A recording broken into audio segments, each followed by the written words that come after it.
Tokmar. I was a professor in the extreme south part of India. Yesterday I asked a doubt and I have got a clear answer. Today I have only one question about the hereafter. The hereafter, there is no proof yet. No experience, and also we can't experience. Then how do I believe that? Why I believe that? The doctor asked a very good question, that there is no experience, there is no proof about the hereafter, so why should I believe in the hereafter? And there's a talk I've given completely on proving the existence of hereafter. I will just try and prove it to you in two simple ways. Number one, that if you analyze the Quran, and if you put the test of science to the Quran, we come to know that whatever the Quran speaks about, today, 80% of whatever the Quran speaks, approximately, can be proved to be 100% correct. The balance 20% is ambiguous. It is not known. Because science hasn't advanced so far.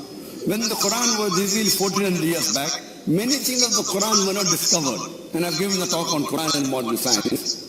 But now, after 1400 years, most of the things have been proven to be scientifically correct. Today, approximately 80% of whatever the Quran says has proved to be 100% correct. The balance 20% is ambiguous, is unknown. But from this balance 20%, not even one of the verses is proved to be unscientific. You may ask me, that I being a medical doctor, how do I blindly believe in this hereafter when science doesn't talk about it, when no one has gone and come back from it? So I say that my belief in the hereafter is not a blind belief, it is a logical belief. And I say that when 80% has proved to be 100% correct, so my logic says that inshallah, God willing, even the balance 20% would be correct. Because not even 0.1% of the balance 20% has been proved to be wrong. So there are many things which the Quran has mentioned which science hasn't advanced so far to prove it. For example, Quran talks about jinn, Quran talks about angel, Quran talks that the first man on the earth was Adam, peace be upon him. Quran talks about heaven, Quran talks about hell, Quran talks about hereafter. So all these things, neither science can prove it today to be correct, neither science can say it is wrong. It is ambiguous, unknown. So my logic says, when 80% is 100% correct, and the balance 20%, not even 0.001% has been proved wrong, so my logic says that inshallah, God willing, even this 20% will be correct. This is one way of logically analyzing it. The other way is that I would like to ask you a question, brother. Is robbing good or bad? Brother, doctor, I would like to ask you the question. Is robbing good or bad? It depends. It's good or bad? I couldn't get you exactly, sir. No, I'm asking you, is robbing, R-O-B-B-I-N-G, is robbing Absolutely bad. Absolutely bad, okay. Is raping as well good or bad? Bad. Bad, okay. Now you tell me robbing is bad, you tell me raping is bad. Now I am asking you a simple question. Can you give me one logical, hypothetically, I am a very logical person, I am a scientific person, I believe in reason and logic, and I happen to be the biggest mafia in this world. And I am asking, and according to me, robbing is good. I can rob. If I rob 1,000 dirham, I can go in a 5-star hotel and eat food. I can see a movie. I can enjoy life. If I rob $1 million, I can get a good villa in Dubai. According to me, robbing is good. No, you tell me, give me only one logical proof why robbing is bad, and I will stop robbing. Only one. Only one, not 2, 3, only one. why it is bad for me. Father, I'm not bothered. You prove to me logically why robbing is bad and I will stop robbing.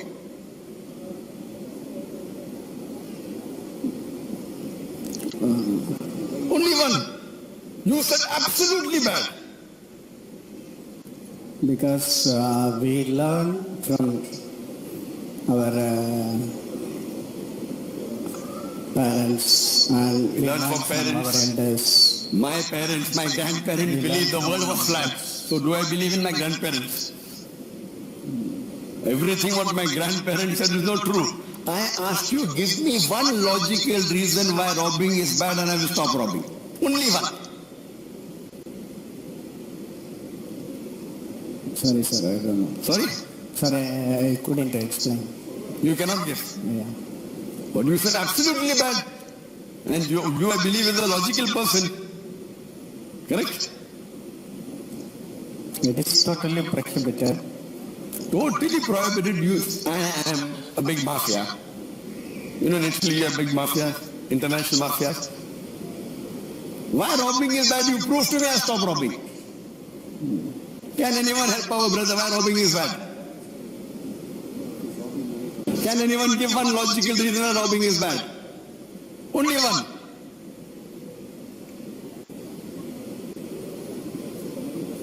Only one reason I want. You are not the owner of the property. Okay, I am not the owner, I agree with you. I agree with you.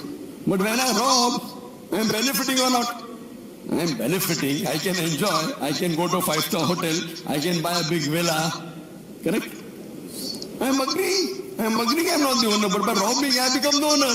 So why it is bad? Logically why it is bad? It's a property of another man. I agree with you. But when I rob it, it becomes my property. Am I benefiting or not logically? No, you have to work and you get a salary of 30,000 dirham. I rob in one day, I get million dirham. Which is better logically? Without putting your worship and hard work, you are taking money Without from hard work. others. Brother, you go to the office and spend 8 hours. I in half an hour rob 1 million dirham. I am more intelligent than you or not. Robbing is also hard work. It's not easy. Right or wrong? But it is illegal now. Illegal. Yeah, illegal. Police will catch me. Brother, police is in my pocket. I told you I'm a big mafia. The minister on my payroll. I'm international. You know, Italy have mafias. The police is in my pocket. The ministers are in my pocket. I'm a big mafia. A small robbery, if we rob, we will get caught. I'm number one in the world. What is bad? You tell me I will stop robbing. Only one reason, one logical reason, scientific reason I will stop robbing.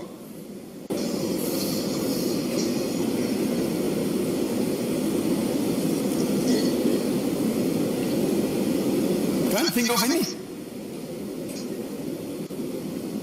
You give 2 reasons, I give both the answers to that. Can anyone help him by robbing his dad? Sorry? Whether that person doesn't believe in hell or heaven, where's the question of going to hell? You're answering on his behalf, correct? If you're answering on his behalf, you have to put yourself in his shoes. You should put yourself in his shoes. Can anyone help him in his shoes? Sorry?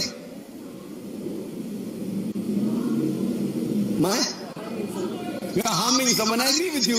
When I'm harming someone, it's not, I'm benefiting. When I'm harming someone, I can eat good food in a 5-star, I can buy a villa, I can buy a Rolls Royce.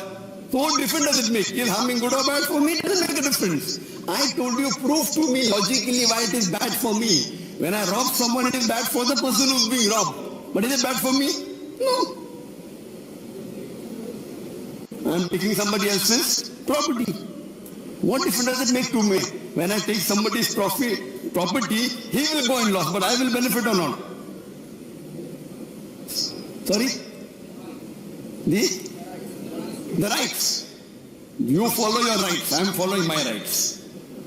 See, I am a logical person, scientific person. Prove me logically and scientifically I am giving a logical reason when I rob a million dirham every day, every second day. I can buy villa, I can buy Rolls Royce, I can go to the best hotel. It's benefiting me and I'm a big mafia. The answer he gave, the police will catch me. Police is in my pocket, the minister is in my pocket. Can anyone think of any better? Sorry? Yes, so you prove to me it is wrong. No? I don't believe it is wrong. Can't hear you. That person doesn't believe. You are answering on his behalf.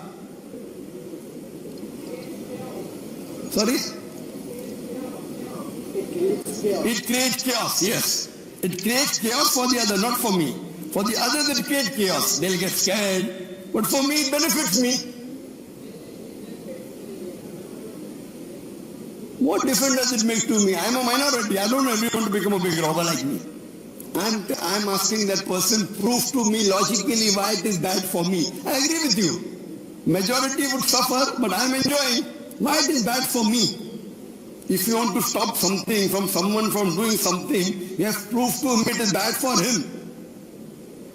Whatever answer you give, whether police will catch you, someone will say it's against humanity. Brother, who wrote this book called Humanity? It's not bad for me. Whatever answer you give, someone will say that one day someone will rob me. Brother, I have got 50 bodyguards all behind the stage, all with AK-47. I'm the big mafia. I can rob anyone, no one can rob me. Sorry? When I become injured? How will I become injured? Why will I become injured? Why will I become injured, huh? I don't know. I have got battery of doctors also. You know the big, when they travel with doctors, I have got many doctors with me. Logically, whatever answer you give, you cannot prove to me that this person cannot prove to me that robbing is bad. He said it's absolute. Now let's turn the tables over, brother. Now you become that mafia. I am now Zakir Naik. Okay? I'm a Muslim. And if I tell you robbing is bad, you tell me why it is bad. I can rob, I can go to 5-star hotel, I can buy a villa, I can buy Rolls Royce. If I tell you it's against humanity, you will tell me who wrote this book called Humanity. If I tell it will hurt other people, no problem, but doesn't hurt you. Whatever answer I give, I cannot prove to you robbing is bad. But I will tell you about the existence of Allah subhanahu wa ta'ala. And I've given a talk on, does God exist? Time will not permit me to give the full talk here. And scientifically, with the help of the Quran, I have proved to you, I will prove to you the existence of God. Brother, I'm sure you believe in God, correct? Right or wrong? Yes, sir. Yes. You believe, fine. Anyway, for more details, you can refer to my video cassette. I have proved to the people scientifically and logically with the help of the Quran, comparing with science that God exists and Allah is one. Now, even if Allah is there, you will tell me, if I tell you robbing is bad, the answer you will give the same. Only way you can prove robbing is bad, not only with the existence of Allah alone, with existence of Allah, I will also tell you, I will ask you that brother, if some evil is done to any of your family member, wouldn't you want justice for them? Wouldn't you want justice for them? Yes or no? Yes. Yes. Now my question is, you see around us, there are many people who are robbers and they lead a very good life and they die peacefully. Hitler incinerated 6 million Jews. Even if the police catches him today, what can they do to him? So don't you think there should be justice? So when you believe in one supreme God, how can there be justice? Allah says in the Quran, in Surah Imran, chapter number 3, verse number 185, Kullu nafsin za'ikatul maut. Every soul shall have a taste of death. And the final recompense is on the day of judgment. This life is nothing but mere chattels of deception and amusement. Allah says that the final recompense is on the day of judgment. In this world, you do not get your complete justice. Partly you can get, partly you cannot. Maybe if you're a small robber, police may catch you.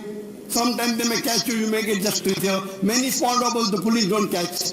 So Allah says in the Quran that your final recompense, your final judgment is on the day of judgment. So there has to be a hereafter. Without the hereafter, you cannot be robbing his bag. Suppose you are a very big mafia. You have got 50 bodyguards with you with AK-47. No one can rob you. If you keep on robbing people, in this world, maybe you will lead a very luxurious life. But this world, on an average, a human being lives for about 60 years. Some people die at the age of 20, some at 40, some at 60, some at 80, some at 100. But average human being lives for about 60 years. But this life compared to the hereafter is 0.00001%. In the hereafter, if you rob, you may lead a luxurious life here. But in the hereafter, God will punish you.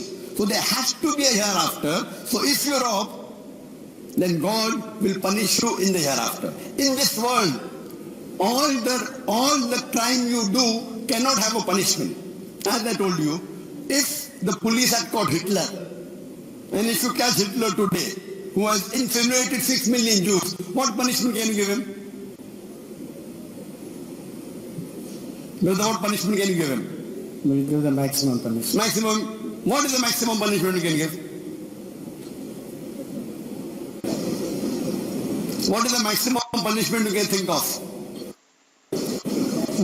Death. Death. Death by incineration, death by burning. Is it equal to 6 million people he killed? No, absolutely not. So is it a just punishment? Does the punishment justify? No. No. If you kill once, you will come 5,999,999. What about the other people? That means your punishment is illogical. That there is in this world, even if the police catches you, whatever law of the country you have, you can give part justice if you catch the criminal. You cannot give complete justice. The complete justice can only be there if you believe in God, and only believing in God is also not sufficient. You also believe in the hereafter. That's the reason one of the pillars of Iman in Islam is believing in hereafter. If you do not believe in hereafter, you cannot be a Muslim. So there has to be a hereafter in which there is punishment and reward. So if you do these evil things like robbing and go scot-free here, raping and you go scot-free here, on the day of judgment, you will be put to hell. And the Quran says in Surah Nisa chapter 4, verse number 56, that as to those who reject our signs, we shall cast them in the hellfire. And as often skins are roasted, we shall give them fresh. You cannot feel the pain. Almighty God says in the Quran, as often as your skins are roasted, we shall give you fresh skin so that you shall feel the pain. So if Almighty God wants, He can burn Hitler 6 million times. He can even burn him 12 million times. Is this justice or not? Yes, sir. That means all the crime you do, maybe you can get part justice here, you can get part punishment. Complete punishment you can never get. Many of the criminals, when they go to the court, they get scot-free because the lawyer is very good. Allah subhanahu wa ta'ala has all the knowledge. On the day of judgment, the Quran says, even your organs will be witness against you. So that no one can escape. And if you have done a crime which requires to be killed 6 million times, Allah can do it in the hereafter. It cannot be done here. That's the reason without the existence of hereafter, you cannot prove logically that robbing is bad. You cannot prove logically that raping a girl is bad. Most of the evils, you cannot prove it is bad unless you believe in the existence of hereafter. You have to believe in God as well as exist in the hereafter. Hope that answers the question, brother. Yes, sir. So brother, do you believe in existence of hereafter now? Yes, sir. Very good. Do you believe in one God? Yes, Do you believe that idol worship is right or idol worship is wrong? it's right. Idol worship is right or wrong? Idol worship. Oh, it is used only for the beginners. When they are going for the spiritual, they are not totally believe that idol can confess. This is what the Pandits say. But if you read the Hindu scripture, Yes, Hindu scripture says in Svetasvata Upanishad, chapter number 4, verse number 19, as well as Yajurved, chapter number 32, verse number 3, Na tatsya pratima asti. It's a Sanskrit quotation which says, of that God there is no pratima. Pratima is a Sanskrit word which means an image, a photograph, a painting, a picture, a sculpture, a statue.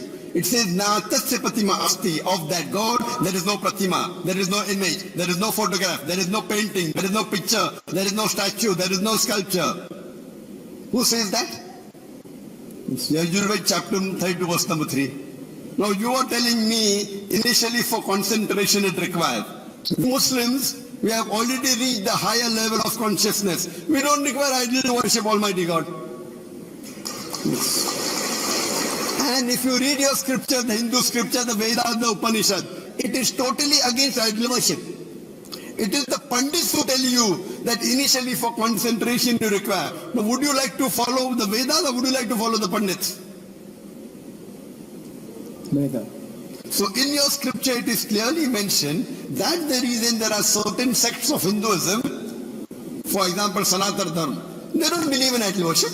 Yes, sir. Because nowhere in your Shruti means the higher scriptures of Hindu religion, Vedas and Upanishads. Nowhere in the Shrutis, nowhere in the Upanishad, nowhere in the Veda does it talk about idol worship. So do you believe idol worship is wrong? No. Do you believe idol worship is wrong? Yes. Very good. You believe there is one God, you believe idol worship is wrong. Brother, do you believe that Prophet Muhammad is a messenger of God?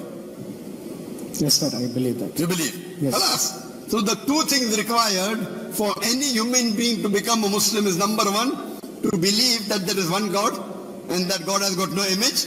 And number two, to believe that the last and final messenger is Prophet Muhammad. Yes, sir. Peace be upon him. Even if you read the Hindu scriptures, Muhammad Sallallahu Alaihi Wasallam has been prophesied in several places. He's mentioned Bhavishya Purana, Parvatri, Khandatri, Adhyatri, Shloka 5 to 8. He's prophesied in Bhavishya Purana, Parvatri, Khandatri, Adhyatri, Shloka number 10 to 27. He's prophesied even in Kunta Suktas, in Atharva Ved, book number 20, hymn number 127, verse number 1 to 13. He's prophesied in more than 100 places. And a detailed prophecy is given in Kalki Purana. If you read Kalki Purana, chapter number 2, verse number 5, 7, 9, 11, 15, it says that the last and final avatar to come, his father's name will be Vishnu Yas. Vishnu means father, Vishnu means God, Yas means servant of God. If you translate into Arabic, it is Abdullah. So the name of the last and final messenger, Muhammad Sallallahu Alaihi Wasallam, was Abdullah. It's mentioned in Kalki Purana, the name of the last avatar, his mother's name would be Sumati. Sumati means serenity, peace. If you translate into Arabic, it means Amina. The name of Muhammad Sallallahu Alaihi Wasallam's mother was Amina. It says that he will be born in a village by the name of Sambala, meaning peace. Muhammad Sallallahu Alaihi Wasallam was born in the city of Makkah, which is a city of peace. He will be born in the family of the chief of that village. And Prophet Muhammad, peace be upon him, was born in the family of Quraysh, which was the chief of Makkah. It says that he will be a messenger for the whole of humanity. And the Quran says in Surah Anbiya, chapter 21, verse 107, Allah says in the Quran, وَمَا أَرْسَلْنَاكَ إِلَّا رَحْمَةً لِلْعَالَمِينَ, that we have sent thee not but as a mercy to all the worlds, as the mercy to all the creatures, as a mercy to the whole of human beings. It further says, he will get the first revelation at night. And we know Prophet Muhammad, peace be upon him, got the revelation last night. He will get the revelation in a cave. We know from history he got it in Gare Hira. It says he will migrate northwards and come back. We know Muhammad Sallallahu Alaihi Wasallam migrated to Medina and came back. It says he will have 4 close companions, talking about the 4 Khulafa Rashidin. So all these prophecies are given in detail in the Hindu scripture. So brother, do you believe that Prophet Muhammad is a messenger of God? Yes, sir, he is a lost messenger. I believe him. MashaAllah. So the minimum 2 criteria required for any human being to be a Muslim is to believe there is one God, Yes. and there's no idol worship, and to believe that Prophet Muhammad is the messenger of God. That means according to me you are a Muslim, brother. Yes, sir. So would you like to say it in Arabic? Would you like to say it in Arabic? Yes, sir. Is anyone forcing you to become a Muslim? No, absolutely not. Are you doing out of your own free will? Yes. Is anyone pressurizing you? No. Inshallah, say in Arabic and we can repeat it. Ashhadu Ashhadu Allah Allah ilaha ilaha illallah illallah wa ashhadu wa ashhadu anna anna Muhammadan Muhammadan abduhu abduhu wa rasuluhu. wa shur.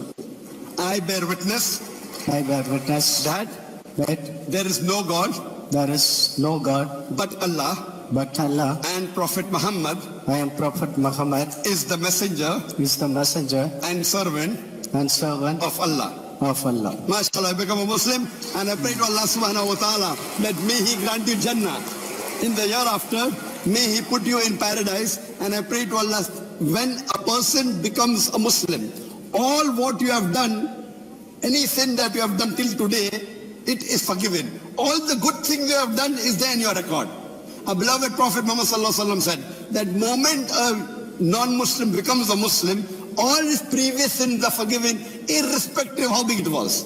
All the good deeds that you did is there in your account. All the evil you have done is wiped out. And I pray to Allah subhanahu wa ta'ala, may He through you get other people to the straight path.